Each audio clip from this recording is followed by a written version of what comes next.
Start? Look at the size of the crowd.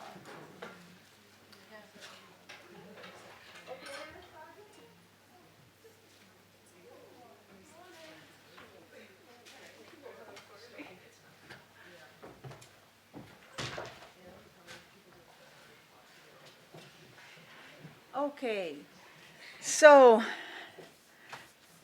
this is a reflection of how hard the course is going, right? The amount of people here now.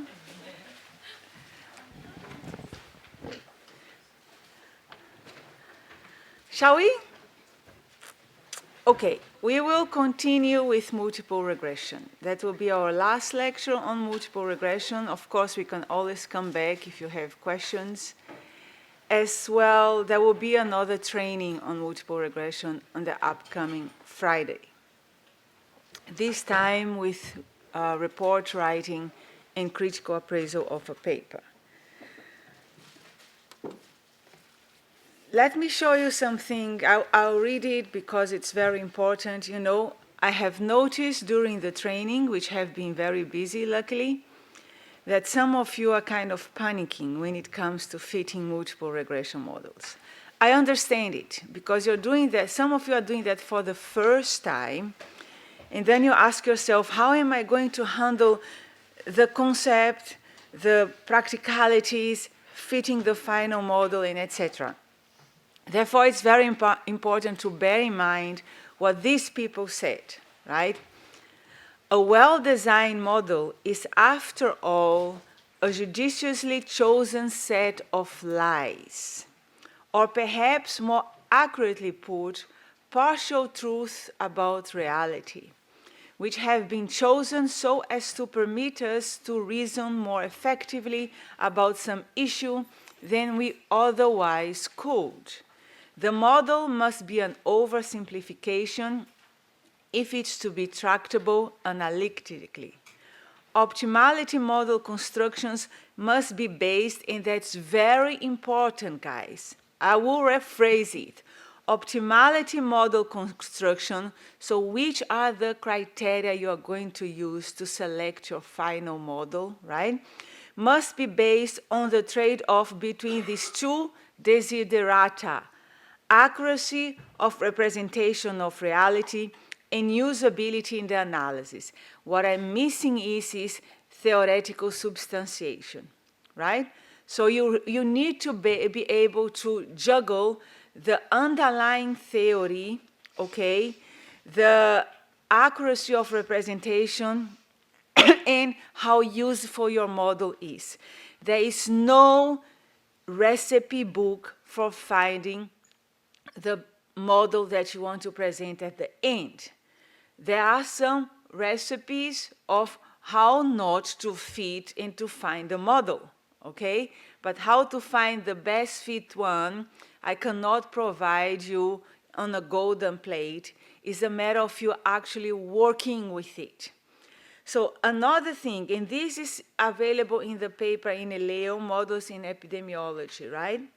The entire process of modeling becomes transparent, coherent, and more meaningful when it's conducted through a logical sequence of decisions. Complete analysis involves examination of relationships between the outcome variable, a set of covariates, with more than one candidate models, okay?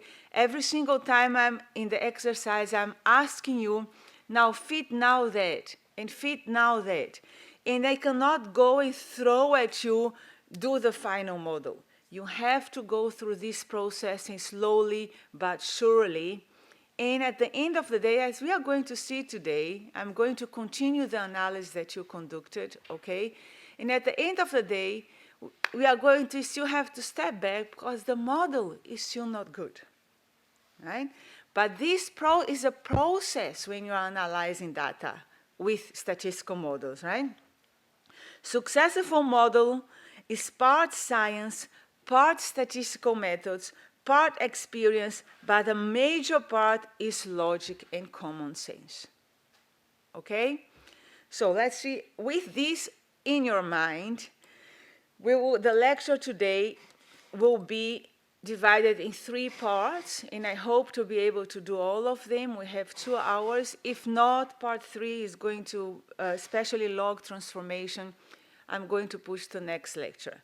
So we are going to go back to the variable selection and handle a very important technical aspect of statistical model, which is called multicollinearity.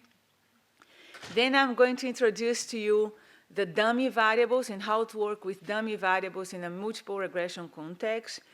And eventually, after fitting all the model and finding potentially significant associations, the job is not yet done because these models come with assumptions, and you have to make sure that these assumptions hold. And this is what people call the residual diagnostics, okay? Thereafter, time allowing, we are going to talk about log transformation. So, you have played, let's go back to the force expiratory volume data. You have played with the variables of this data, fitting a series of models with independent effect only. It means you just added smoke and height and age and sex. But you also know you mutually adjusted for these variables, to adjust for potential confounding bias, and you explored joint effects in terms of interactions. When faced with a situation with multiple explanatory variables, several strategies can be used to find which variables eventually you are going to add to your model. Some of them are from statistical nature, some of them are from related to the research, okay? And others relate to, okay, does it make sense at all fitting a model like that? However, even before you go through the process of variable selection, a small but very important investigation is required. Let's step back a little bit. In the first step in a multivariable context, when you have several explanatory variables, right, is what's called checking for multicollinearity. What do I mean by that? In linear regression, it's all about finding variables that contribute to explaining the variation of the outcome, okay? So the sum of squares regression. However, some of the x can be also correlated. For instance, we have seen that height is correlated with smoke, and you can just as well expect that height is correlated with age, right? And does it make sense to expect that sex is correlated with height? Also. So all the x's, they are not only correlated with the outcome, they can be correlated with each other. Please let me highlight the problem, right? This variable, when the x are correlated, it doesn't mean they interact. People often use the word interaction to describe correlation. No. Okay? Interaction, now, of course, sex can be correlated with height. Usually men are taller than women.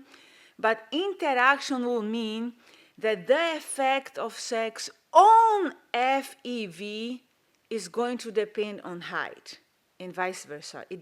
Interaction does not mean capture the phenomenon of correlation between the x variables, right? So, for instance, we have tested that smoke was associated with height, which introduced a confounding bias in our study. Now, the problem, however, if the x are correlated, are the following. We would like to attribute variation of the outcome to the unique variation of smoke or of height separately, but at the same time, okay? And if the two variables, so you added height to the model to adjust for it, that means to disentangle the smoke FF from the height influence. So that's how it happened in the confounding case, right? We had the cloud of points of non-smokers, the cloud of points of smokers, and we have seen this was the unadjusted difference, right? Not adjusting for height, but you see that the two groups are unbalanced in terms of height when you project this cloud of points to the height axis. Now once you keep height constant at the analytical level by adding height to the model and fitting a multiple regression, you obtain the adjusted difference. So that's how, and you see here now that not only the smokers have higher FEV on average than smokers, the situation, right, is completely reversed without adjustment. So now what you have a smoking effect and you have a height effect, okay? You adjusted for each other. So, and that's what happened in SPAS-S. Now, when you are looking for potential confounding bias, there is no statistical significance of confounding in the way. What you observe, I had originally a model only with smoke, and this is the associated beta, indicating here the average difference in FEVs between smokers and non-smokers, and it was statistically significant. Now, I adjusted for height, just adding height to the model, and look what happens to the regression coefficient of the smoking variable. It's a drastic change. You notice that? So, and this means here that this beta, which is capturing the association between smoking and FEV, was biased, because what you are measuring here was not necessarily a smoking effect, but for the fact that the smokers were taller. And you adjusted for it, so this here is accounting only to the variation of smoke, keeping height constant, and you see there is no effect anymore. So usually people use the thumb of rule, once you adjust what happens to the beta, people see, well, a change of 10% is an indication of a confounding. But this is, right, is a thumb of rule. And you have to see whether it makes sense or not. Pay attention to this drastic change, and this is an indication that there was a potential confounding bias here. However, let's consider a new hypothetical case scenario. Often, of course, smoke was associated with height in there, right? But the two cloud of points, they overlapped a little bit, so you could adjust, find the height where you have both of them smokers and non-smokers.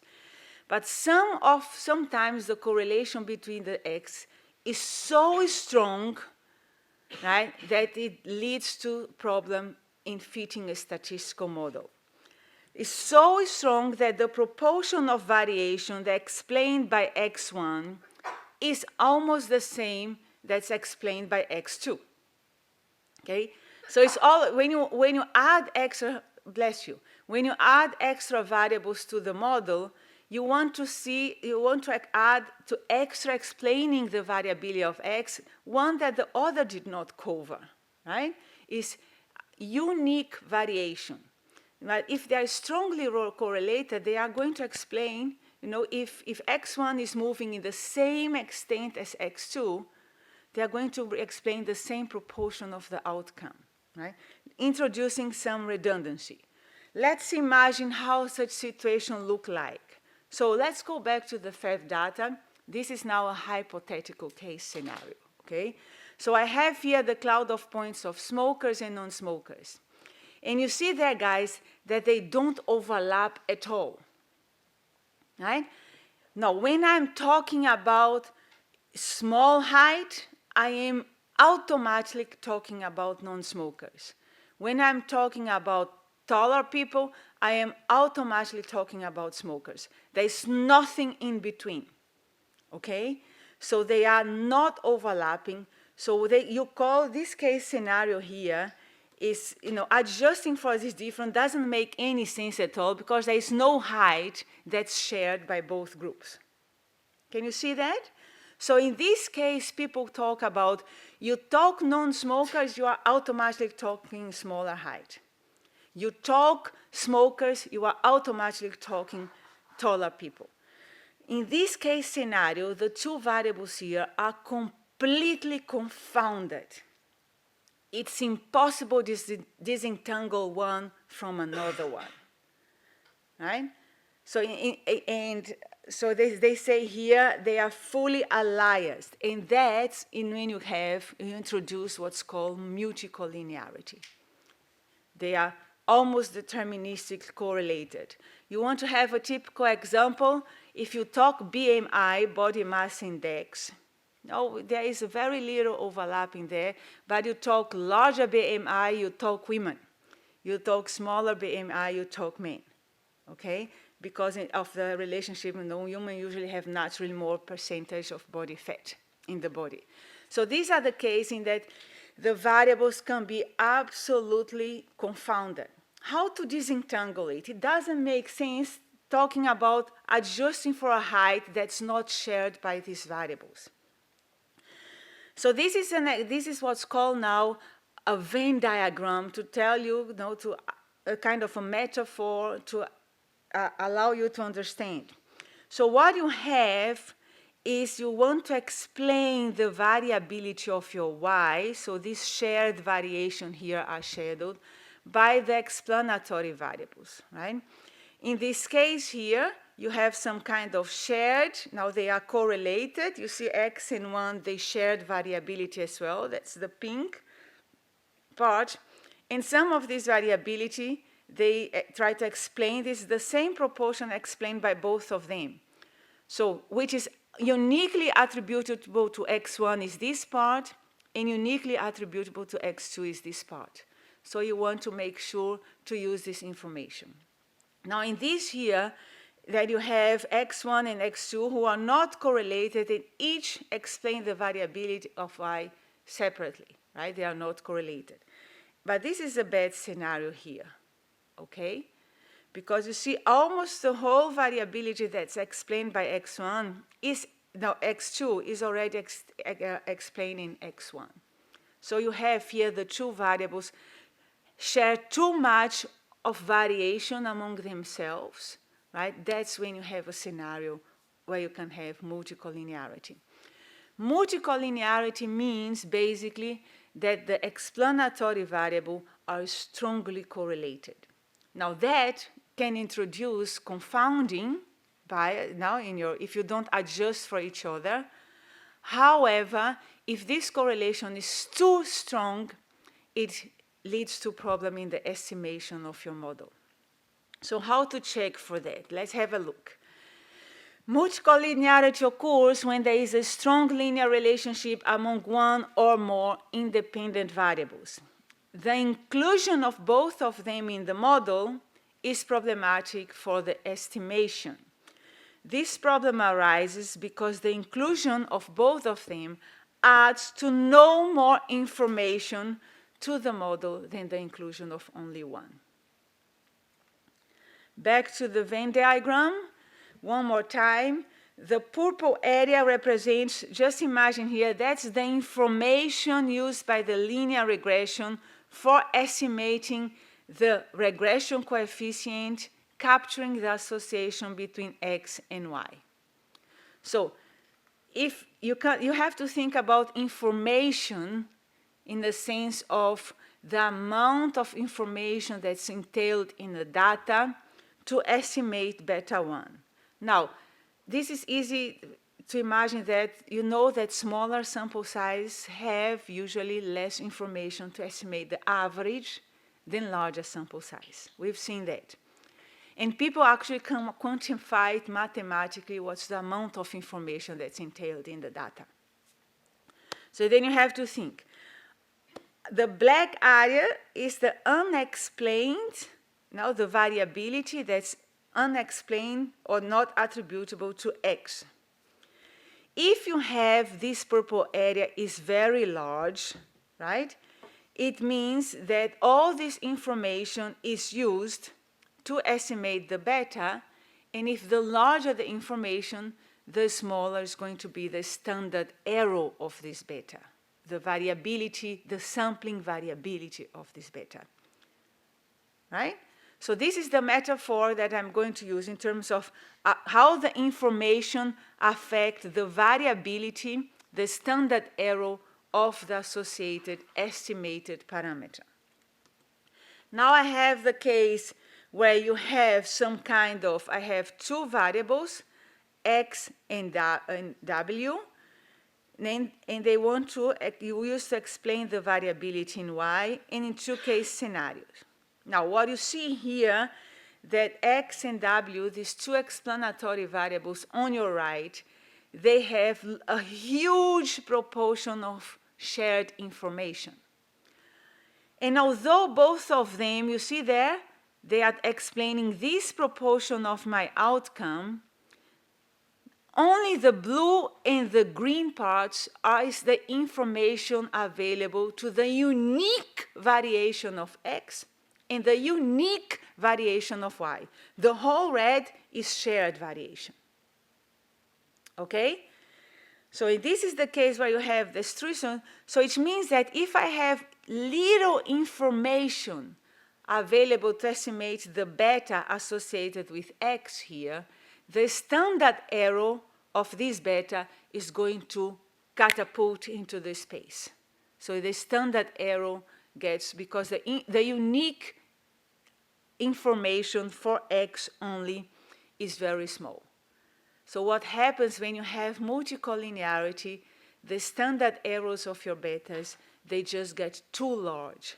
So often that the model, if you are unlucky, they cannot estimate. It doesn't converge to estimate to find you the betas. So what you have to do, right?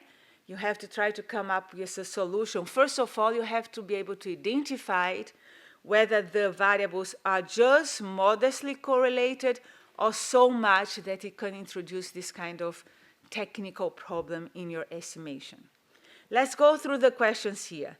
Does high collinearity cause bias? Does it mean, is the beta associated with x bias if w is in the model? Now let's see. No, in this case here, if I had only x, this would be my beta, right? This whole area here, blue and red. But this beta will be biased. Why? Because the red, I am accounting as well for the effect of the W by considering the red. Okay? It's like here will be just the smoke, right, without accounting for height. So if you have a model, an association between x and y, and you try to explain y by this whole variability of x here, you are going to make a mistake, because this is not only attributable to x, it's in part also attributable to the other variable. You are not disentangling the effect. If you adjust, then the blue will give you the information for x, and you have an unbiased estimate. Right? So what you have now is, of course, you want to have unbiased effects. But this will be here so bad that the model will not even estimate. What does high collinearity do to the variance of the estimate of the beta? If the multicollinearity is too strong, then the variance, the standard error. Well, let me highlight you something, guys. I always forget to mention that. When my sheets have questions, you have to pay attention that the answers are on the note. Okay? Right? I always forget to tell you that. I don't know why. But now you know. Right?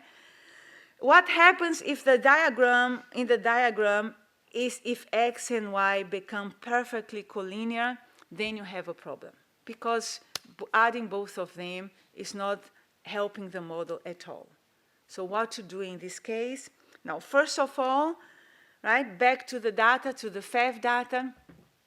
When you have a problem with multicollinearity, there are several alternatives. The one that is going to be taught to you is drop one variable. That's the easiest one. Or not, depending on whether the model is estimating or not. Right? If the collinearity is so problematic that the standard errors are so large, you have to drop one variable. If not, if the model is converging, leave the variable in there, because then you're going to have an unbiased estimate. There are other ways. Instead of putting the two variables in the model, you can combine them. For instance, are height and weight associated? Yes. Can they lead to problem of multicollinearity? Yes. So how do you want to combine them? Compute the body mass index, which use both of them, right? So that's a way of combining variables as well. Now, we have established that height is confounding the effect between smoking and forced expiratory volume. Now, this was important because smoking was the key variable of our research question. But what about all other variables, age and sex? Is it feasible to assume that age and height are associated? And what about sex and smoke? So then you have to go, in the presence of several explanatory variables, I want to rule out the presence of collinearity, right? So this, for instance, look, age and height are strongly correlated. And here, interesting, in the smoking case, you have female and male, and in our data set, there are more female smokers than male. And this will show, I don't know if it's significant or not, it's just a visual inspection, but apparently sex and smoke are also correlated. So in other words, these axes are correlated with each other. Are they so badly correlated that it introduce multicollinearity? The fact that they are correlated calls for adjustment, right? You have to adjust so that you have unique explained variation by each of the explanatory variables. So that's how you do. When you test for multicollinearity, so let's have a look to SPSS, it's in here. I go to Analyze, Regression, and Linear. Okay? So FEV is my outcome variable, and I just put here all my variables of interest. No interaction models so far. And when you go through the statistics and ask for the confidence interval, you have a little window here, a tick box called collinearity diagnostics, right? So you press continue, and then OK, and you get this output. So that's here. You're asking for the collinearity diagnostics. And you get an output like that. So this is the beta model, the model of coefficients that you already know. And you see after the confidence interval, there come two extra columns called collinearity statistics. So one is called the tolerance, and the other is variance inflation factor. They are all, one is the opposite of the other. If you take this one divided by this one, you get this one. Okay? So it's not rocket science here, right? So what you have is, when do the higher the variance inflation factor, that's what it means here, the standard error, right, of the beta is going to increase because they have shared proportion or shared variation, and there is little information that's uniquely attributed. So if there is little information, there is a variance, the inflation of the standard error. So people usually different cutoff points. Again, there is no common consensus in there. Sometimes they use a cutoff point of 5, sometimes they use a cutoff point of 10, sometimes I have even seen cutoff point of 3, right? But we are going to handle if this variance inflation factor is larger than 10 or 5, this is suggestive of a serious multicollinearity problem.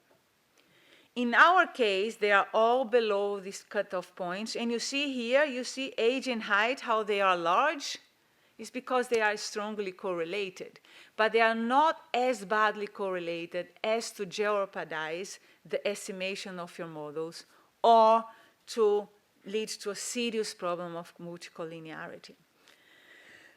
Now, which are the strategies then? If the model is converging, leave as it is. You have unbiased but unprecise beta estimates. Yes, question, Aranka. What do you mean with converging? So often here, you get something like a dot and a dot. It's not, the betas are not given. And these standard errors here are gigantic. That's when you see you have a problem there, right? The model failed the conversion. And it comes often as a warning in SPAS S. It failed to conversion, et cetera, et cetera. Yes? The VIF that we get is it shows the multicollinearity of all combinations of possible correlations.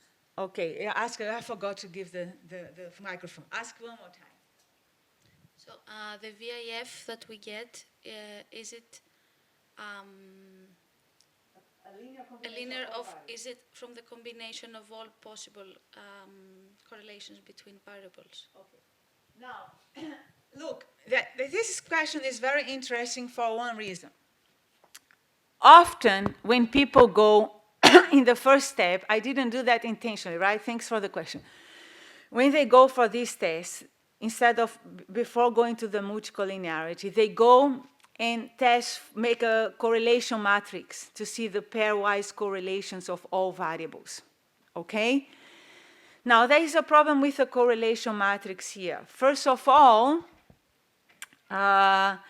you can use the Pearson's correlation coefficient only for continuous outcome, right? Not categorical one. But it gives you, I could make here between age and height. I made the scatter plot instead. in the correlation, it does this variance inflation factor does not only account for the pairwise correlations. Sometimes one variable can be a linear association between two of them. For instance, one more time, if I had body mass index, body mass index, weight, and length, all three variables, I will have a huge variance because body mass index is not only linear associated with weight, and is not length separate, but a combination of two of them, right? So the variance inflation factor captures the correlation not only pairwise, but it can be among them all simultaneously, right? So it's all in them. So thanks for the question anyway. So, this is the problem. You can leave, we are going to have unbiased, but at expense of the precision because the betas will have larger standard errors. Drop one of the variables, but if you do that, you are going to have biased estimate because the proportion of variability explained by the one that is in the model is not only attributable to it. Or you combine variables that you have to use data reduction techniques like the principal component analysis that you are going to learn in the last two lectures. More specifically, lecture 7, right? That you're going to do factor analysis. Oops, Jesus. Nobody tell me anything. Come on, guys. Variable selection. Once you are here all the time, the whole world is watching me. Come on, I need to be at least decent. Okay, variable selection. Oh, that was nothing to be seen anyway. In the presence of several independent variables, how do you select the best model? First of all, then, you test for multicollinearity, right? Once you have done that, and you can consider, oh, there is a multicollinearity issue, brainstorm which one do you want in the model, which one you want to drop, see whether the model fits, etc., etc. When multicollinearity is more or less ruled out or overcome, you can go and build your models. Usually, one step of the time, there are several alternatives. I suggest always to use by hand the intramodal and explore several alternatives. You yourself, you make the decision call. You can use the forward and backward procedure. You see they are there in red because I would not recommend. I'll come back to that in a few minutes. And the top-down procedure. The top-down procedure is usually the alternative you have to go when your model entails interaction terms. There is no way around it, guys, right? Top-down procedure is the one you have to do if your model has interaction term. Do it yourself. Do not leave anything to the computer. Now, top-down means you test the interactions first before testing the independent effects. Top-down makes sure that the model hierarchy is considered. What do I mean by that? By definition, interaction is when the total is more or less than the sum of the individual parts. So the model has to entail the individual parts of the interaction plus the interaction term combining these parts. Okay? I will show an example here. Right, wait a minute, let's go back here. When should you then use forward or backward? Now, because you saw one of my students from the European Public Health, he always taught us that backward or forward is a bad idea, right? I usually teach that because I want to make sure that you guys don't go and do silly things, right? But for instance, and where is Anna, if Anna is looking, right? So if you have a case of a very small sample size, right, then a forward can be a feasible way of selecting the variables, right? Testing one variable at a time, and then only those retaining in the model which are significant or that make sense putting them in the model, okay? So it's not only that, okay, never use them, preferably if you have sufficient sample size, don't use them, but if you have small sample size, you may sometimes have to go and resort to these kinds of strategy. So what do I mean by hierarchy in the model? Here, look here. I have the following. I have smoke, height, sex, and then I have the interaction between sex and height, and I have the interaction between smoke and height. Now you see this interaction here entails two variables, smoke and height. So it means smoke and height have to stay in the model irrespective of whether they are by themselves significant or not, okay? So that's what I mean by hierarchy of the model. So if you had this model here and you let it to SPSS via backward procedure, SPSS will drop smoke first because this p-value is larger than the p-value of the interaction. You see that? So it will leave, if you drop smoke, and bingo, you would have a problem. Why? Because if I have a smoke-height interaction in my model, smoke needs to be in the model irrespective of its significance. Okay? So any constituent variable of an interaction term needs to be in the model, because you have to consider the sum of the individual parts and see if there is more or less to it to establish whether the interaction is significant or not. So what does the top-down procedure entail? You see I have a larger model here. It's a little bit like a backward. You start from the large model. Then, guys, you literally blind yourselves to the individual variables. And you look at interaction first. From this, why? Because interactions are conceptually so important.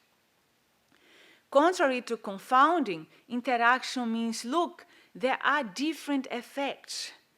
The effect of height on FEV is going to depend on sex. And that's not a methodological nuisance.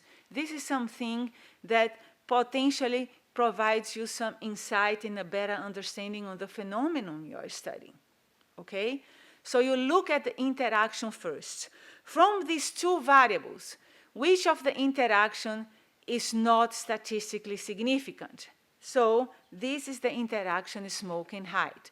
So the top-down procedure, one interaction at a time, means delete the interactions that are non-significant. So I have done that, and then I came to this model, right?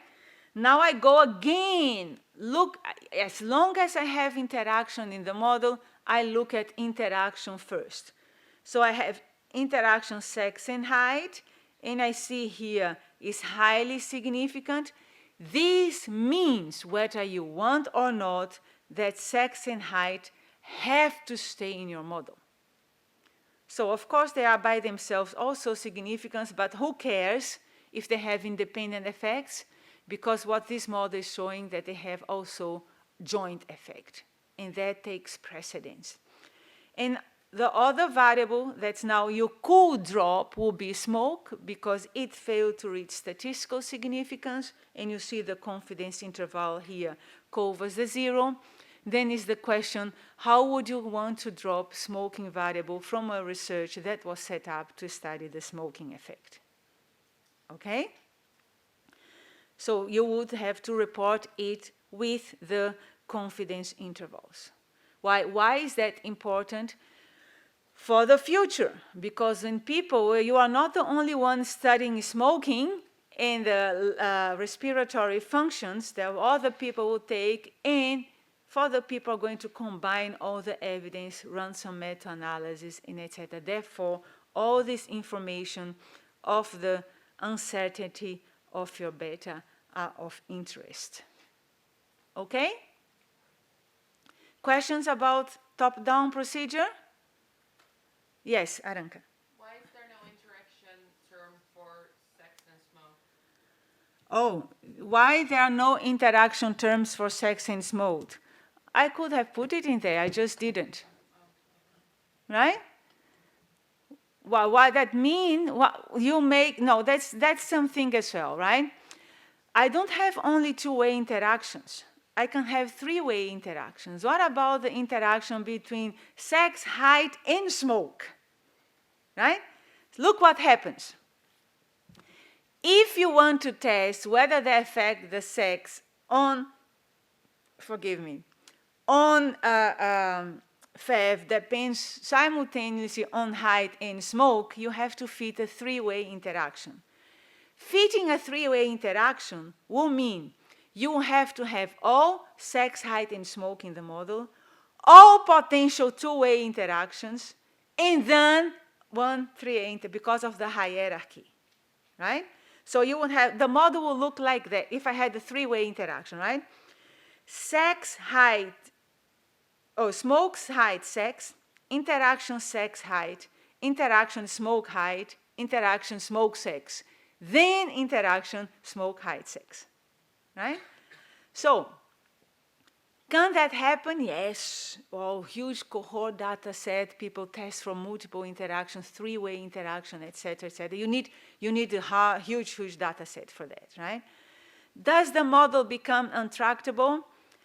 For lay people, yes, right? For the ones handling with it, less so. So that's again the question of, that was not your original question, but I'll come back to it, right?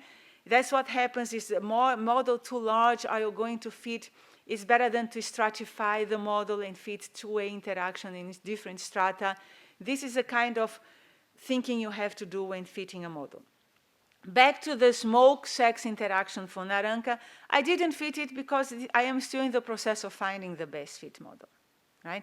In fact, I can have as well the smoke height effect when I introduce sex and smoke interaction. The whole p-values and explained variability change. But I stopped it for a moment because if I continue here, I haven't come to the residual diagnostics yet, and everything is going to tell me, adding all these interactions, that they are not going to circumvent to solve the problem that I'm having with this model. So what I said is, drop all these interaction terms, just explain to them what they're in, and let's do the residual diagnostic and try to solve it, right? When you solve it, all the interactions disappear. Let's put it, hold your horses, okay? So let's continue here. Now, this is multicollinearity. In the coming training, there's still going to be some multiple regression that you're going to do, test for multicollinearity. you are going to explicitly be asked not to test for interaction because this is an ecological data set and I have only 46 countries. So a small sample size is no good idea with interaction terms. Interactions, to detect them, you need larger sample size, right? But it will be an exercise of multicollinearity as well and trying to find the best fit model. Going to use forward, backward, now it's up to you guys. Also part of the coming training is dummy variables in multiple regression. So I still have a few minutes before giving you a final break. Not a final break, a little break. Okay? They are very easy, guys. It's just a stroll in the woods. Back to the mortality. It's now a different subject, okay? But still in the multiple regression. You remember the cancer mortality rate data in the first, European country, Scandinavian countries, and non-European, whether the cancer mortality rate changed over 2000 and 2006 years. So we added that. And you can have several questions. Do the country groups differ in average cancer mortality rate in 1 year only? Do they differ in average temporal change between 2000 and 2006? So you've done that with analysis of variance of the first report, right? But can I draw these comparisons, the one in the first and the second question, also with linear regression? Yes, you can, but there is a little problem in there. So you have your X now is categorical, but not only with 2 categories, it has 3 categories. Now, which are European, Scandinavian, and non-European countries. Do you think mean cancer mortality rate, right? Because the regression line is, after all, an average trend line, will differ among the 3 groups in year 2000 and 2006. This is my plot. Now, you see, the groups are nominal variable. They are coded 1, 2, 3, okay? And if you wanted to fit a regression line, this is in year 2006, right?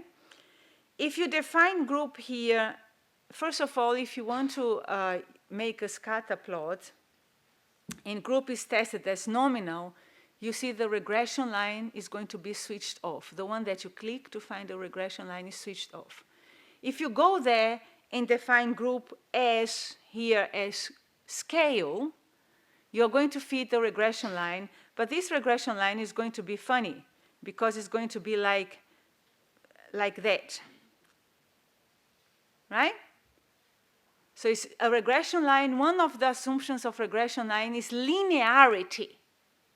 And you fit a regression line there, you're going to be funny because it's going to possibly decrease as you go from 1 to 3. So why is it wrong? First of all, the slope would indicate 1 unit increase in my X. What does 1 unit increase here mean? Going from Scandinavian to European to non-European. Does it make sense? Is this unit increase here numerically meaningful? No. Right? Besides, and more important, what I have here, if I go from 1 to 2 to 3, I don't have a linear association. It's going up and down. You see that? So what you have here, linearity is violated. So if I had only 2 groups, if I am comparing only 1 and 2, like we did with sex, with smoke, linearity is not a problem because I have 2 averages and I can always fit a straight line between 2 points. The problem here is that I have 3 groups, and in this case, linearity may be problematic. Not only that, 1 unit increase for a nominal variable is also does not make any sense. So, dummy variables. In this scenario, so how to solve that? You use dummy variables. What does the word dummy come from, fellows? Any idea? What does dumb mean? Tell me, what does that mean? You can't speak. That's a good one. You cannot speak. It's silent, right? It's not silly, it's silent. So groups variable are nominal. We have seen regression analysis can be carried out once the predictors are categorical, like sex and smoke. However, bearing in mind the interpretation of the regression coefficients of the betas, linking more than 2 points, as in the case of the 3 categories, might be problematic because the order of the numbers are arbitrary, which country I put in 1, 2, 3, and etc. Second, even though some kinds of categories order could make sense, like socioeconomic status, order 1, 2, and 3, right? Linearity might be violated. The solution for that is use dummy variables. What does it mean? A dummy variable or an indicated variable is one that is silent or speaks, right? It's 0 or 1 to indicate the presence or absence of some categorical effect that may have on the outcome. A dummy variable will represent the subgroups in the sample of our study. They are useful because they enable us to use a single regression equation to represent multiple groups. That's what I did. They like as switches, turning variables parameters on or off in the equation. Blah, blah, blah. How does it look like? That's how it looks. In the presence of 3 countries, right, 2 dummies will be required. The number of dummies you require is always the number of groups that you have, the number of categories, minus 1, because you take one of these groups as a reference. Okay? So I have 3 groups, 1, 2, 3, just because Scandinavian were the first, I took it as a reference. It doesn't need to be this way. Okay? So 1, 2, 3, I take Scandinavia as a reference, and that's how the dummies look like. Now, I have dummies. I have 2 dummies, dummy representing Europe and the dummy representing non-European country. So for the reference groups, because it's the reference, Scandinavia, so for both of these dummies, one representing European and the other non-European, they are switched off, 0, 0. Countries in this group, they are switched off for the dummy of European and the dummy non-European. For the European, it's switched on this one and switched off in this one. For the non-European, it's switched off here and switched to only in there. So how does this model look like? It's like that. Cancer mortality rate is beta 0 plus dummy Europe plus dummy non-Europe plus error. Okay? Usually what would you have would be beta 1 times groups. That's it. But we've seen that putting groups here is not a good idea. Why? Because I have 3 categories, I have nonlinearity, etc., etc. So instead of having beta 1 groups, I have beta 1 and 2 dummies representing these groups. What about in Scandinavia? It's in there, right? How? Okay, let's predict the cancer mortality rate for the Scandinavia. I go in beta 1, the dummy Europe is 0 and 0, so the average mortality rate for the Scandinavian is beta 0. The one for the European, I replace here the dummy Europe by 1, dummy non-Europe by 0, because I'm talking about the European countries. So the average cancer mortality rate will be beta 0 plus beta 1. Similarly, this will be for the non-European countries. Okay? Shall we have a look how this looks like? Interpretation of the dummy. Beta 1. Now, if I want to see the average difference in cancer mortality rate between European country and Scandinavian, that is this equation minus this one, so I only left with beta 1, and beta 1 is the mean difference between Scandinavia and Europe. Beta 2 is the mean difference between Scandinavia and non-Europe. Hence, the interpretation of the dummy variables can be only made with respect to the reference category.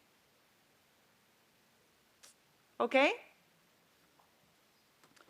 For difference between the other categories, for instance, between here now Europe and non-Europe, I can do two things. I can refit the model for a different, take a different reference, or I can subtract this minus this, and I get beta 2 minus beta 1.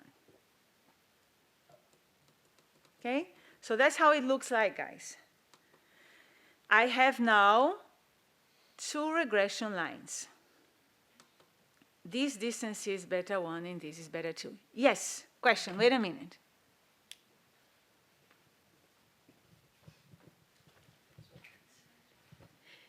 Yes, I was just wondering, you said with you can only do it with respect to the reference category, but if you do beta 1 minus beta 2, then you're not taking the reference category into account, right? No, that's right.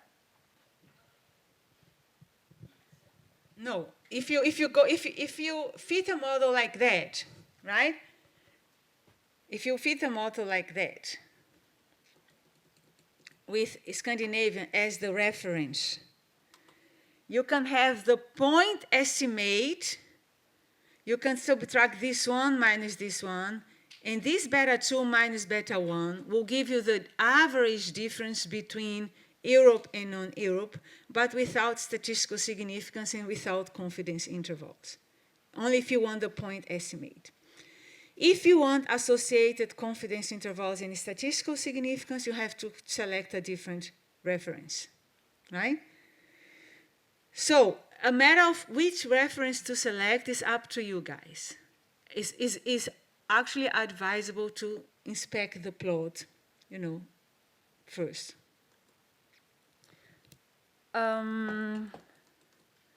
So that's actually what happens now. Look here. Is linearity now a problem? No, because I am now always linking to average with respect to the reference. And if I have two average, I can always fit a line, and that's never problematic. So in other words, linearity always holds with dummies. Okay? What's another thing it's important with dummies? Now, we are going to learn. You have to create what's called the dummy variables. You're doing that in the training. Now I create a dummy Europe and dummy non-Europe as a function of the group's category. Please note, this is very important, I don't have two different variables here. These two dummies represent one variable, group.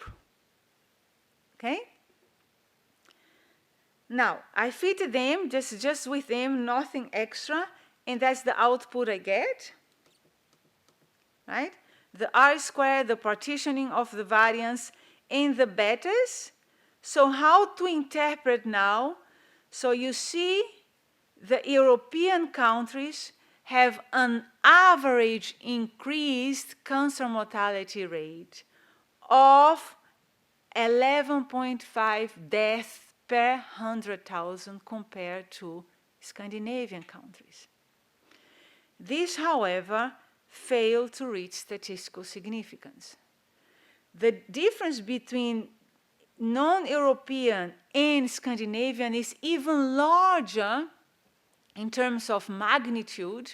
The non-Europeans have 27 less deaths per 100,000 than the Scandinavian countries, but again, this huge effect failed to reach statistical significance because of the small sample size. You see how large the standard errors are? Either way, both cases, you could not observe any difference. But we've seen that in the ANOVA before, right? Because of the small sample size. Now, the interpretation of these ones are again here, if you want to interpret. What's more important is, one more time, to be aware that these regression coefficients are interpreted with respect to the Scandinavian country taken as a reference. Let's imagine, before a little break, the following situation. What if I had here a significant effect and here non-significant, right? If this p-value here was smaller than 0.05, but this wasn't. Can you drop then dummy Europe out of the model? The answer is no. Okay? Why not? Because dummy variables, they are tested always together. They represent one variable. You cannot go and drop things out of the model. Okay? So with that in mind, I grant you a p break of -2 minutes. Okay.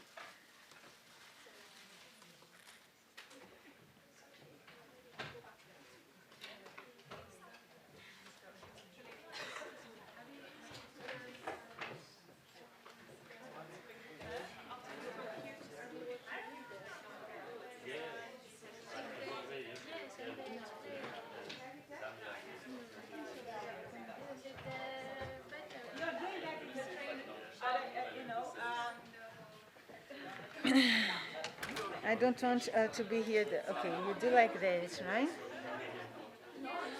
You will go transform, compute variable. So you say dummy Europe, right? And then I say it's and then I say when. Oh, sorry, that's I'm the wrong data. I have to open the cancer mortality data. I think I don't have anything. If it is explained in the tutorial, then it's fine, but I was just wondering. No, I because can't didn't open do the that. data. Wait a minute. That's this one. Okay. So when was the cancer mortality rate here, right? No. Yeah, the first This one. training. Thank you. Was the first training? No, it was the first training, yeah. Yes. Okay. Practicals. Training. That is this the guidelines of Yeah, one. training. Cancer mortality. Yeah. This one. Yeah.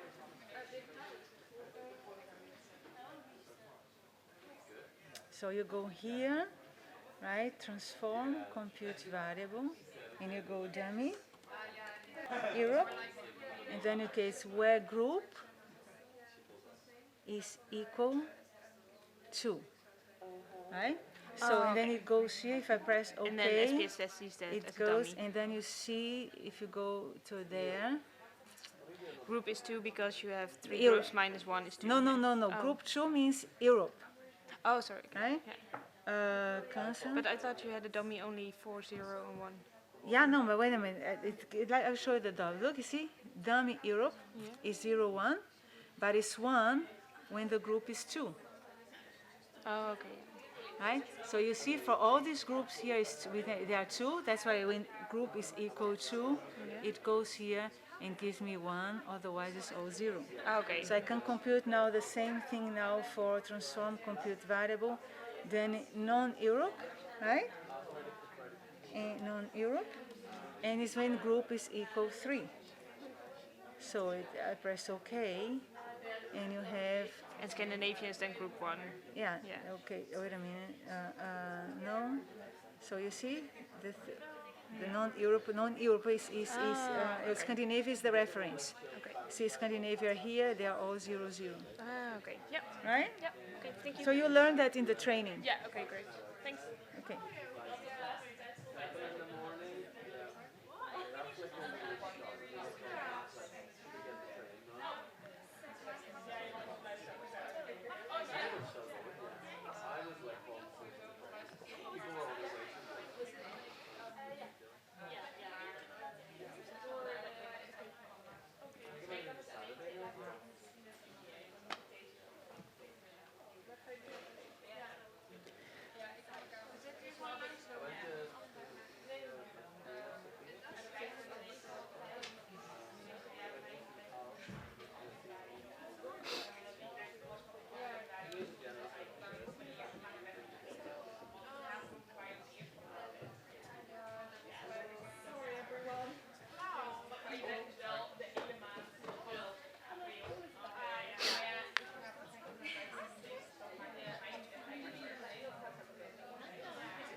Okay, so part 3.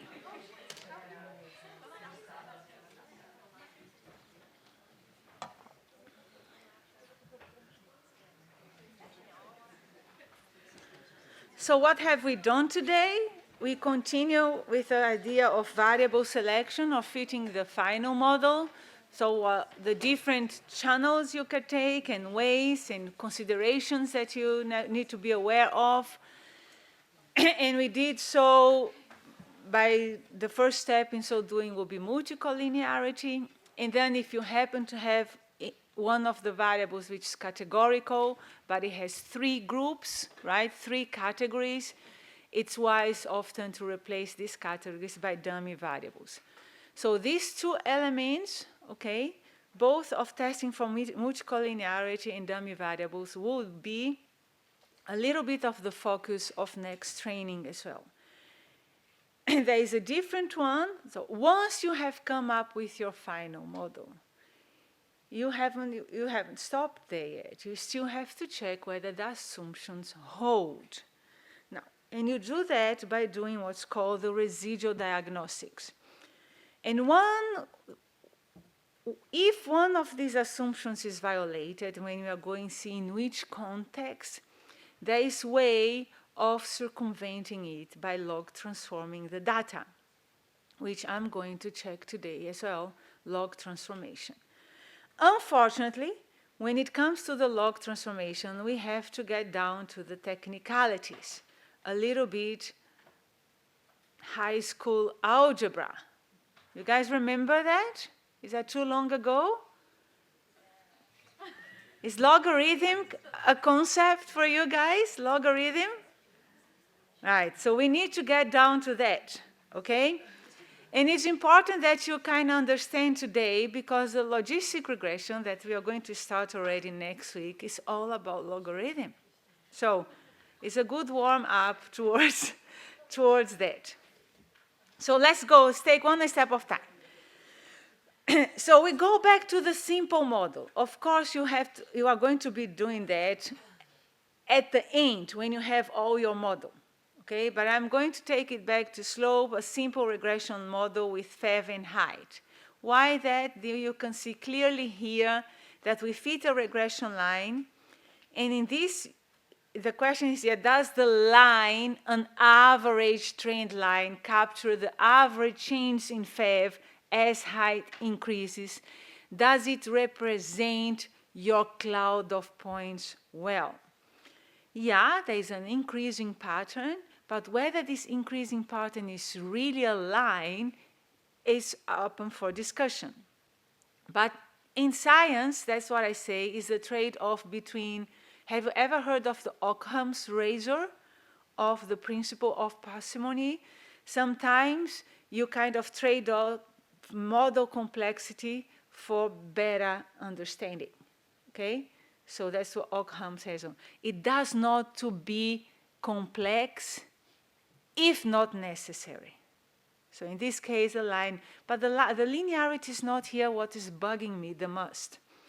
For that, let's have a look what are the regression assumptions. We fitted the model, right? A simple model that came out as that we interpreted this number as for 1 inch increase in height, the average increase in FEV in liters. After fitting the model, and you see it's highly significant here, unfortunately with confidence intervals, that will be the line. One more time. And is this the best model? Which are the model assumptions? So let's recapitulate what are the model assumptions for linear regression. They are in here. There must be a linear association between dependent and independent variables. That's almost self-evident, okay? The reason why we use dummy variables is because linearity was violated or could be violated. Now, if it's categorical. But even if x is continuous, you still have to check for linearity. The error term, the distance of the dots through the line, they need to be normally distributed, conditioning on the height, right? Here, but also for here And also, right? So depending in the variance of the normal distribution of error here needs to be equal to the variance in here. It's called homogeneity of variance of error terms, right? Or homoscedasticity is a beautiful, I thought about calling my son like that. Homoscedasticity, right? See? Right? So if you, these variance terms are violated. And this is an important one, all measures taken on different, so that means these errors are independent. Because for instance, if this person here is above the regression line, this gives me no information where the next person is going to be, right? So that means that every single dot here needs to come from a different person. So that's the 4 assumptions. So how to check, for instance, whether linearity, error term, or the first 3, well, usually the 4 is about the research design. But the first 3, you can more or less have a look by doing what's called the residual diagnostics. So what to do that? So this is what I have in here. Basically, guys, I'm taking the final model, the regression line, or there are several, it doesn't matter for different groups, but are all the distance from the dots to each group specific line. I'm taking all these fitted values, putting in a horizontal, right? This is the 0 line, and seeing how the errors are distributed to the predicted values. So what you have here is the residual in terms of often z-scores, right? You standardize it.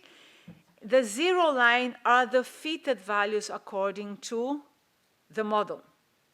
And what you want is a plot like this one, a plot where you see no pattern anymore, white noise. The errors are equally distributed above and below the line. The distance of the errors to the fitted values are also homogeneous, right? And no pattern is recognizable. It's just white noise. So that's what you want. And then you see here most likely that linearity is okay, that you can see the normal distribution here, but there is another test for that. And more important, you see homogeneity of error variances. So that's how it looks like, right? No patterns, evenly distributed around the 0, no clear outliers, and variance is not changing. So some standardized residual plots. Look, I have here 4 of them. So what I did, the residual diagnostics there. So from these 4 plots, which one do you think is the best case scenario? 4, this one? Right, you see here no pattern. All of them, this and this, you still recognize a pattern in there. So this here, the 2, number 1 and 2, are suggestive that linearity is violated. Okay? So you don't have a linear, the clouds are not being well represented by a linear associated. And this one, what's the problem with this one? You see a clear outlier in there, right? So this outlier here is problematic. Yes, it can be because sometimes outliers influence the slope. It's a matter of whether the outlier is influential or not. A different topic I couldn't teach you, sorry. Right? There are so many things to teach. So you have this one. So let's have a look. Let's do that with our FEV data. Just FEV as it is, right? Just the simple model. Analyze regression linear. So you have the FEV just with the height. And you go into the plots. And here you have, if you want to have these residual plots, you have give me in the x value, give me the predicted. You see it's written there z predicted because you computed the z score. You guys know what's the z score? Let's come back to that later. It's like, have you ever heard of, the Z is, you subtract the value from the mean and divide by the standard deviation. That's what the Z-score is, right? But I can come back to that later gladly during the training. So this is the residual, also standardized, and you can ask here for the histogram and the PP plot. Continue, okay, and you get this output. Now, the regression line we know already, and what I have is these 3 different plots, right? First of all, the marginal distribution of the arrows, and you see they seem to be okay normally, well, although this is not a perfect one. So this PP plot here tells me, are the arrows normally distributed? This is not a regression line, okay, guys? It just tells me here, this is the cumulative probability of the arrows as against what you expect if these arrows were normally distributed. And what you have here, you see this line here is the identical line. And if the arrows are very close to this line, it indicates they are normally distributed. And last but not least, you have here these residual diagnostics. I ask, it's not a regression line, I ask here, place me a 0 line, which are the predicted values according to the model, apply, and then close. And this is the plot now I have in the lecture. So let's have a look at this plot. Do you recognize any trend in the residual plot? Yes or no? Is it white noise? Not really. Do you see at the beginning? Let me take here. At the beginning, the residuals are above the line, and then they go concentrate a little bit below the line, and then they go a little bit up. But we had already seen that in the visual inspection of the plot. We thought the linearity there was not really fully captured the association. But this is not so bad. What is really, really bad here is the fun effect. What do I mean? Right? So the thing that the arrows are going, they are not homogeneous. This is serious. Okay? You will need a completely different normal distribution in here than in there. So how to solve this problem here? Now first of all, why is it like that? Then we go back. Now this is in terms of normal distribution, that's not problematic. But when you go to the FEV, right, to the original FEV data, which is this one, we notice in our first exploratory data analysis, or EDA, we notice that there is some minor skewness, which is called right skewness of the data. So there are some large values in here, but there are not that many. So, and this is most like, if I take it now and log transform this data, you see that? I just log transform it. What is that, Valeria? It's a scale transformation. What is that? Okay. What's a scale transformation? If I want to go from meters to centimeters, what do? I multiply by 100. This is a scale transformation, okay? If I want to go from kilos to grams, I multiply by 1,000. This is a scale transformation. You haven't cheated, you haven't changed the data, you are measuring in a different unit, in a different scale. The log transformation is also a scale transformation, right? So what I done that? So the advantage of the log, let's go back to what's a log scale. That's why I want you with me. It's a little bit technical now. What I have here is, let me go back first to the log. Wait a minute. No, I don't have the log things in here. Forgive me. It's in the logistic model.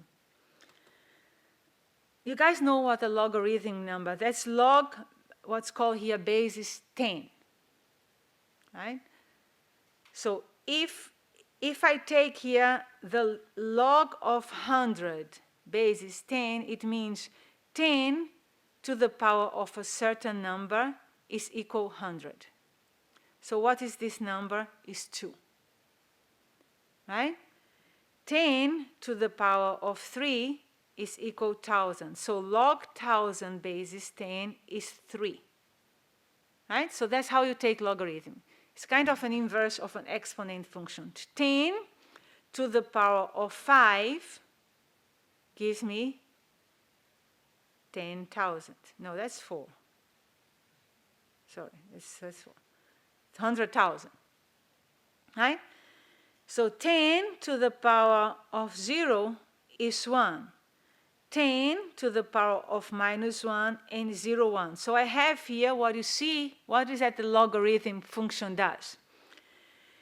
On the original scale, going from 1 to 10, 10 to 100, 100 to 1,000, what do I need to do that? I am always multiplying by 10, right? You see that? So notice here as well that these distances, the distance between 1,000 and 10,000 is very, very, very large. It's much larger than the difference between 1 and 10. So this here is kind of misleading. It's not the reality in terms of distance. But when I go from this original scale to the logarithmic scale, I go from 1 to 2, 2 to 3, 3 to 4. What am I doing there? Am I multiplying? No, I'm adding 1. Okay? So what is that the log transformation does? First of all, it takes very, very large distance and it makes it smaller. And a smaller distance makes a little bit larger, right? Now this one here. So the difference between 0, 1, and 1 is very small, and now it's this distance. Moreover, any multiplicative change on the original scale becomes additive, right? That's what. In fact, the logarithm function was invented by a Scottish man in the 1700s. At the time, they didn't have calculators. It's much easier adding than multiplying, especially if you're working with decimals, right? So one of the reasons that the logarithm is to make everything that's multiplication and addition, right? Makes the calculations by hand easier. So what is that the log scale is doing? The transformation. So first of all, very large distance becomes smaller, and anything that's multiplicative, the changes which are percentual increases, okay? So 10% is a multiplicative increase. It's becoming here additive. So let's have a look. If I log transform what I have in there is the frequency, is the prevalence of tuberculosis all over the world. That's the original data. And you see, it's over, this is year 2010. So the prevalence is very high skewed to the right. Can you see that? If I go and log transform now this prevalence, base is 10, I don't know if, yeah, it's base is 10. That's what I have. What you see how the very skewed distribution becomes almost symmetric by log transforming? So it just takes a smaller, smaller distance, it gets widened, and very large distance, it gets small. Okay? And it gives me a little bit a more symmetric distribution. What is small here, it's still small here. So this transformation is what's called a monotonic one. The order is not changed whatsoever. Okay? It's just the scale now. You see that 1, 2, 3, 4 is a different scale. Basically, what you have to do, you are going to work on the same data but a different unit. That's what you have to pay attention. So what I did now, guys, I took my FEV, which is slightly skewed to the right. That's what I did. And I computed a new variable, which is called log FEV. But this log now is the natural logarithm. Have you heard of that? The natural logarithm, instead of having basis 10, it has the basis e, the exp in your calculator, right? Is it the LN? ln, yes. I could put it ln here. It's easier. Right? Oh, wait a minute. ln FEV. So what it means is the natural logarithm from FEV. It's just a simple scale transformation. It's no magic. The magic comes at the end, right? Press OK. So I created a new variable here called ln of FEV. Now let's make a histogram of this plot. Graph, chart builder. Okay. So histogram of my new rescaled variable. Okay. And voila, it's almost normal. At least at first. You know, the little tail on the right, the skewness disappeared. That's the first magic. Now I'm going to make a scatter plot, graphs, chart builder, of the FEV now, the log of FEV, as a function of my height.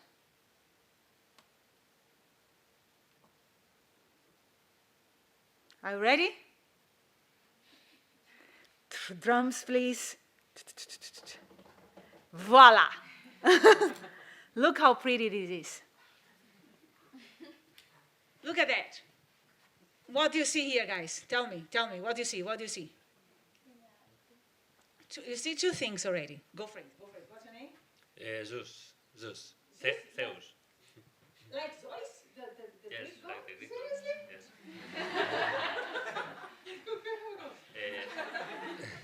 What can I see? I can see correlation. That's it. I'm going to compare this one to the other plot of the FEV. What disappeared now? Yes, now there's more linearity than before. Yes. First of all, linearity. Do you see a bend in this curve? What else do you see? The fan disappeared. Okay? So what is that? The linearity disappeared. That's not surprising because an exponential function, like the logarithmic is the inverse of the exponential, is a nonlinear function. Okay? So now at the log scale is linear. Moreover, more importantly, the fan disappeared. It's homogeneous. Why? Because the larger distance at the end are made smaller, and the smaller are made larger. So it just made homogeneous there. If I fit now, guys, if I fit now a linear regression here, analyze regression, linear, instead of the FEV, I go to the log of FEV. Okay, so I have now this in there.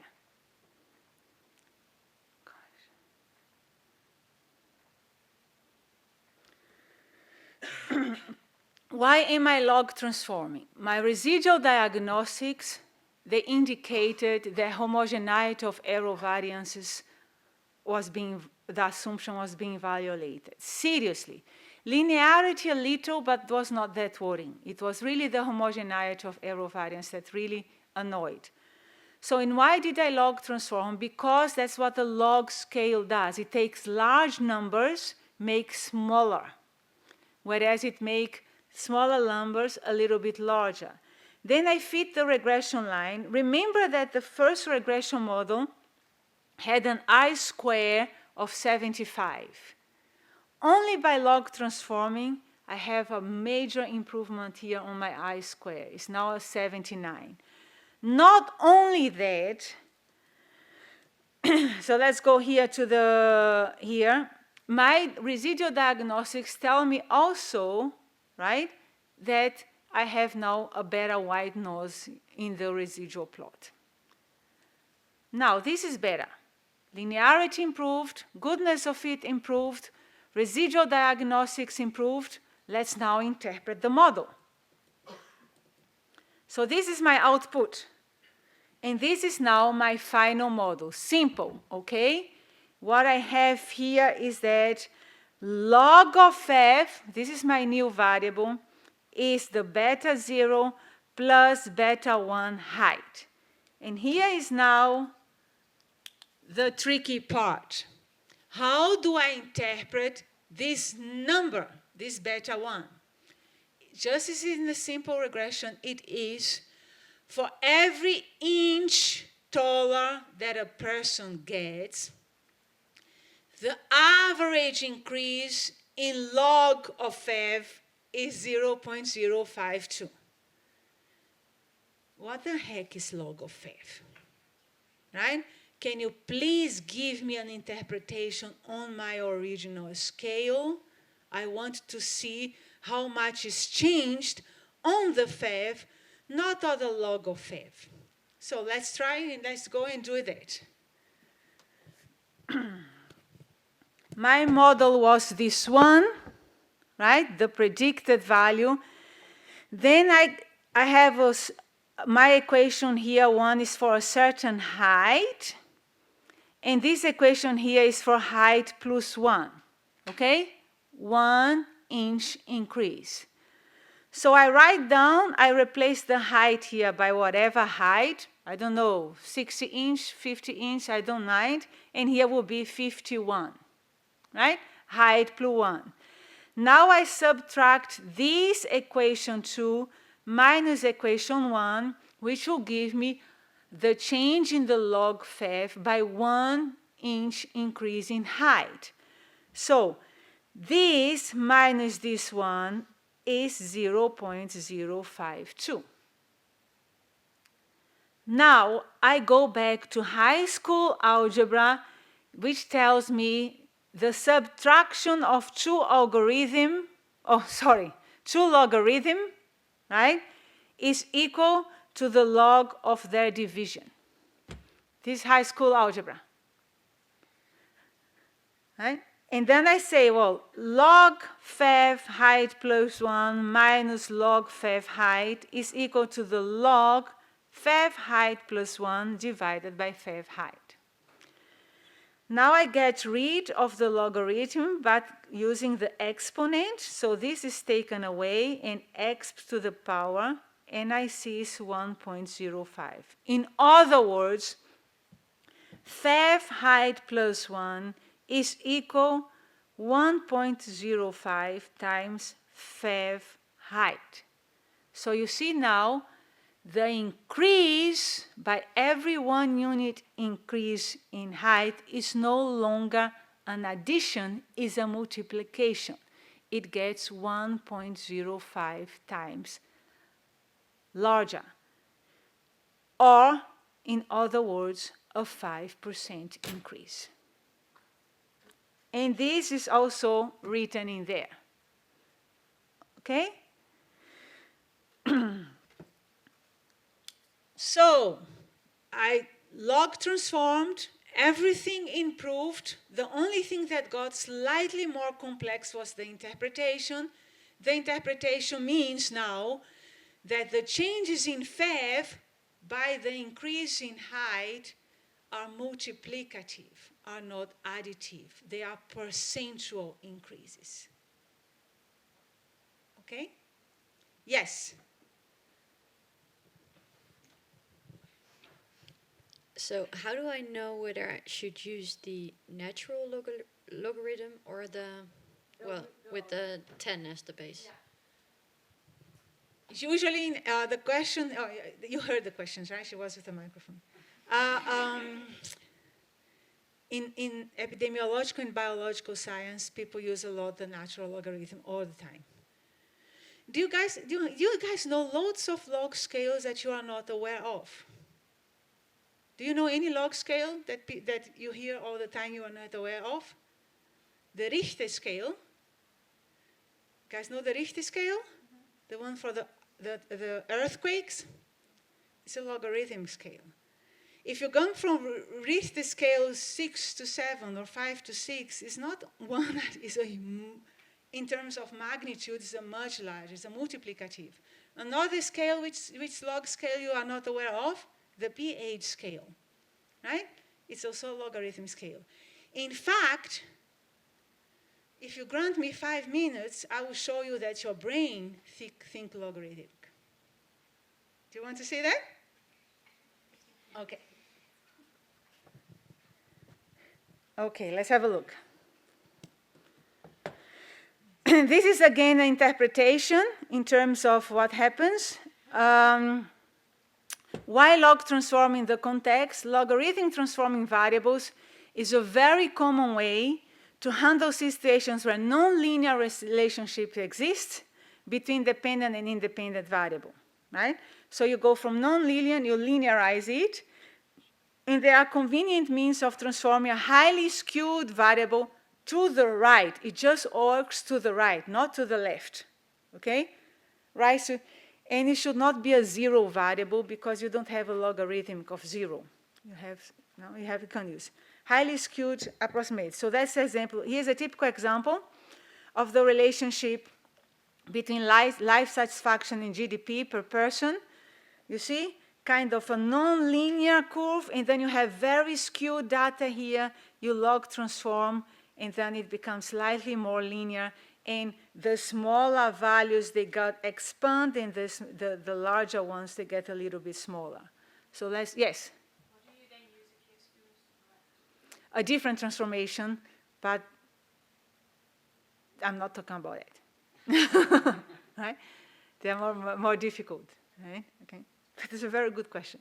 I'm just not talking about it. Okay, thinking logarithm. Right? So you guys, let me show you. This really takes me 5 minutes. So what you have here, it's just trying to allow you not to have any reservation about the logarithmic scale, just to tell you that your brain thinks logarithmic, even if you are not aware of that. So how do they do that? A few people went to the native Amazon inhabitants in the rainforest, right? The Indians that had very little contact with Western civilization. And they asked them to, in a movable course, to kind of rank order the dots, right? This is 1 up to 10 dots, and here they will move how many are in them. So that's in the Munduruku language, that will be in Portuguese. 1, 2, 3, up to 10. And that's the tones, and the dots they will have just to rank order them. So they asked then these Indians to do that, and as well a few kids, that just go to school, normal. And that's how they rank ordered here. The Munduruku participants and American participants, 1 to 10, the kids really just rank ordered it perfectly linear, 1 to 1, 2 to 2, etc., etc. So you see the Munduruku here, they start 1, and when it goes up to 5, they don't make any distinction anymore between 5 up to 10. And this is even exacerbated if you go up to 100 dots. More importantly, when it comes to 100 dots, even the American kids can no longer differentiate them, right? Large numbers, they are all large, it doesn't matter what, they're all equal. In other words, if you are in America and you see loads of buffaloes, thousands of them, it doesn't matter if it's 100 or 1,000, they are large, get out of here. So that's how your brain thinks, okay? Very large numbers, they are all compacted and they're all small, whereas you make a huge difference into the smaller numbers. So in this, basically shows you that your brain thinks logarithm. Another sensation that's very logarithmic that you may have had, these are interesting things. Like when you are a kid, it takes forever to get up to 18 years old, right? By my age, it's 1 year is like a blink of an eye, okay? So when you get older, the sensation of time, right, is passed very quickly at larger age. In a smaller age, the things are expanded. So in a logarithmic scale, the average between 1 and 10 and 1 and 9 will be actually 3, right? So it is kind of, it's all expanded. So the logarithmic is a natural thing, is a natural scale, is a natural way of thinking. You just have problems with accepting it, not you, usually all clinicians, but it's the most, besides, more importantly, several phenomena, biological phenomena. How do you increase? How your volume, how your mass expand? They are not additive changes. They are usually multiplicative change. So that's actually very suitable sometimes for statistical modeling, right? With this in mind, showing that you think logarithmic, these are a few things that you have to have in order to kind of be solid with multiple regressions. Now, what you have, the regression goodness of fit, how to fit the best model, what the interpretation of the parameters, confounding interaction. These things we are going to take it over for the logistic regression as well. And with that, I think I have my time. Oh no, it's until 10:50, right? I forgot about it. So what we can do, we can go back to the practice. Do you guys want to? Yes, I have a question. Just one small question. The logistic transformation you can only do with the outcome variable? No. No, you cannot only do with the outcome. You can do with both of them. For instance, here,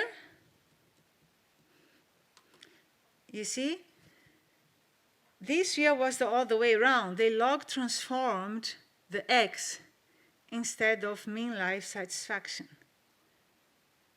See that? It depends which one is skewed, right?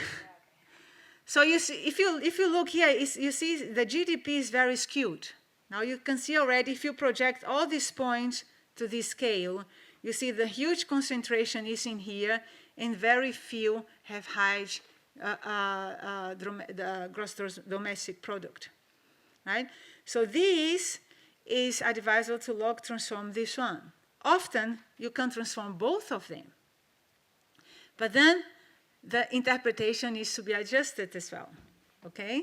It gets slightly more complex, right? Very good question. It's just a matter of the really right skewness of X and Y. You can have sometimes both of them. An example, for instance, alcohol consumption is very known to be skewed to the right, and you want to see alcohol consumption as a function of violence, number of violence as a function of alcohol consumption that's also skewed, you end up log transforming both of them. Okay? What else? So what I want to go, time allowing, because I have a little bit of time, a few minutes, I want to go back to some issues that you have, right? I didn't prepare that, but I can make it available for you later on. The interpretation of the regression interaction term. I have it here. Let me go. I have to go to a different course. Forgive me.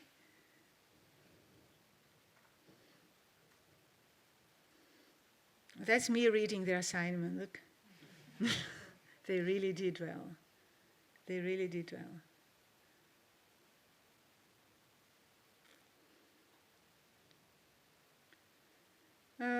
What is it? This one.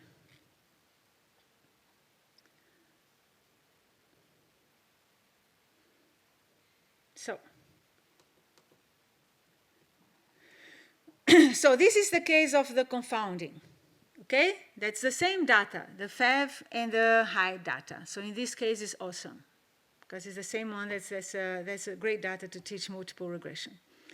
So the difference between unadjusted and adjusted and their respective variables, and if you want to know one minus another one, that actually beta 1 will be the difference between the lines. Now we have the scenario, here we go, where the observed data, right, which is this line here in full, indicates, you see there's a deviation of parallelism, which indicates that the effect of height on FEV is not the same for smokers and non-smokers. So far, so good? Please notice also that I have in here this dotted red line, which is the same one as this one. Right? So what I have in there, this model, a model that captures a differential effect will be this one. So I have the main effects in here plus an interaction term between them. So what people ask me often is how to interpret this beta 3, how to interpret this interaction term. So let me put here in terms of slide. Right? The beta 3 one more time, right? All these distance here are departure from the additive picture. Can you see that? Let's maybe go back here. Right, where is it?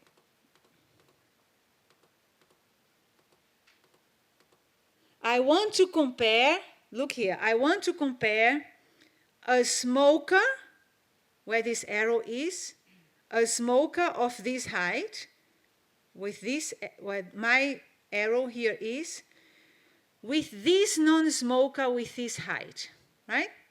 This with this. According to this model, what will be the difference in FEV? So I go here, from this height up to this height, I have to add the beta 2 times height effect here, that. And from here up to here, to smoking, I have to add the beta 1 effect. So I just add the beta 2 effect plus the beta 1, then I have difference between this fellow and this fellow. So it's additive model. So what I have now is a departure of the additive model. And this departure is always different, no?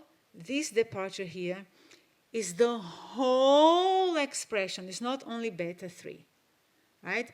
In other words, the difference between non-smokers and smokers is always going to depend on the height. And these distances, they capture the departure from the additive picture. What is this additive picture, Valeria? Is captured by this dotted line here. That's why interaction is more or less than the sum of the individual parts, right? You need to have the individual parts, and the interaction term capture this departure. And you see, if I want to have the difference between smokers and non-smokers, I need to tell you which height you are talking about. And this whole departure is captured by the beta 3 height times smoke. The beta 3 itself does not have an interpretation. It's the whole thing together. Okay? Yes, question. So what happens with all these interaction terms if you start using the logarithmic scale? Oh, that's such a good question. Shall we try? Oh, you have no idea how good your question is. Okay, right. Oh, forgive me. What she is asking here is that what happened with all these interaction terms on the logarithmic scale, right? She's unaware how good this question is. Let me tell you, that's a fantastic question. Let me show you. That's really good that you're asking that. That's the log of f. Okay, guys? Now, let's go back here, chart builder. Okay. So I do that, and we had an interaction between sex and height, right? Well, let me create the interaction first. Transform, compute variable, interaction. You have shown that there was an interaction between sex and height. I have to be quick because other people is waiting already. Interaction, sex, height. This is equal sex times height. Okay. So my interaction is in there. Let me visualize first. Graph chart builder. Okay. Log of f marked for sex to see whether there is still some kind of different slopes. I double click. In there, give me the 2 lines. You see there any difference between boys and girls? You see any different slopes? Let's test it. Analyze, regression, linear. So I have N of f, height, sex, and interaction sex height. Okay? Okay, where is it? This is there. This is the interaction sex and height. Look at its significance. Look at the confidence interval. Oh, confidence interval is this one. That's the VIF. You see the number of, you see how the VIF is huge here? Why? Because interaction is a linear combination between sex and height. So it's a, this one is a linear combination of these two. So look at the variance inflation factor. That's why I tell you don't use the interaction for the variance inflation factor. And you see also, oh, the microphone. And you see also the interaction now is no longer significant. So, in fact, at the multiplicative scale, there is no difference in terms of the effect of height on sex, of height on FEF does not depend on sex. And differences between the sex disappeared. Because the changes, the higher changes are already being captured by the log scale. And then brings back, what is your final model then? That's what I know. What's the final model? I will go for a final model on the log transformed FEV. First of all, because linearity is improved. Second, because homogeneity of error variances holds. Third, I may not even need interaction terms. Okay? With that, because I have people there waiting, we finish. I see you on Friday. Okay?